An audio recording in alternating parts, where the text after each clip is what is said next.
Sì, dai, oggi abbiamo fatto una bella prova. Mister Sun è una bella squadra, ci ha messo in difficoltà sia all'andata, che hanno vinto tra l'altro, e oggi, che fino all'ultimo hanno provato a vincere per il discorso playoff. Era un testa a testa oggi, chi vinceva quasi sicuramente andava al playoff. E per fortuna l'abbiamo scampata noi, siamo stati anche un po' più bravi nel finale. Ma sì, con lo Iago io mi ricordo la partita d'andata, loro hanno vinto contro di noi e sono stati un po' più fortunati, devo dire la verità. Due gol regolari, abbiamo preso qua diversi pali, però loro l'hanno spuntata. L'hanno spuntata.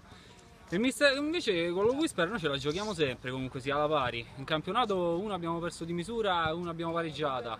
In Coppa Italia ce la stiamo giocando perché 2-1 all'andata, adesso vediamo il ritorno come va, però noi alla pari con tutti ce la giochiamo.